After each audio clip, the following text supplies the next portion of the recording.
Ihawin yan. Ha?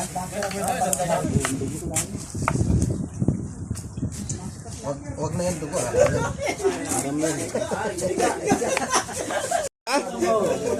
Kain na na. Hindi, nagkataon siguro yung sa kanya na pagdating doon, puno. Ang kanya yung pagpuno sa container. Pero na matagal dyan, kung yung cargo mo, yun ang pinakauna doon sa container. Laki oh. Bata pa eh oh. Liit pa na itlog. Liit pa na itlog eh. Tulak nila. Sasabihin naman nila Yung padala na, yun na lang ang pampuno.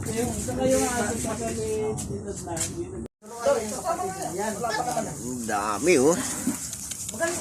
Parang ano ah. Port ah. Parang port na yung aming inihaw na isda oh. Laki.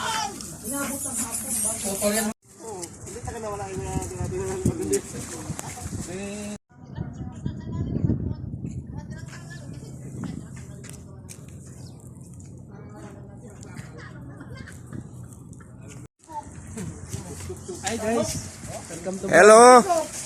Anong handa nyo? Good Sup. Eh, hot pa talaga oh. Kumukulo pa oh. Ayaw daw. Yun no. Dami oh. Tawagan mo si Andy. Tawagan mo si Andy. Ibang hiling ni Kwan ni... Andy? Hindi ba yung live? Tubig? Live! Ayan, live! Kumakain ng pansit yun eh. Kasi yan naman lang niya eh. Kaya payat yun. Yung ganun? Hindi, ayaw. Ito sige. Kumain niya sa buto. Kita mo naman kasawa ng isa, malaki di ba? Walang pili eh. Oo, walang pili. Oh, sabi niya naman, naloko kayo, may manok sa loob. Hala ko tapos na. Anong second batch yun? Oo, tignan yung isa. Buhilo pa lang yan. Oh, kumakain pala eh. Malakas na yun eh. Kaya tama lang ang sinain nito. Yan, isa. Tama, sakto lang oh. Kaya pag nasan ulit, ganyan lang. Opo, ganyan lang karga to. Kahit yun, dalawa sa malayo, sabi siya. Takot kawain eh. Makagawan pa naman siya eh. Nagawan pa siya eh. Kaya laham eh.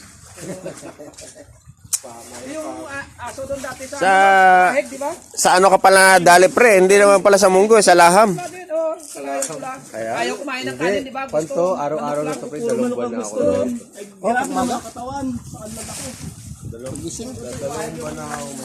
Kailangan ano, patirapi. Yung katulad sa kailangan mo kasi patay pa mo. Hindi naman siya, hindi naman siya buto. Kain eh. Baka naman ugat-ugat yan. Ugat-ugat niya. Kailangan niya pahigot ba? Wala namang maday. Ugat yan, ugat.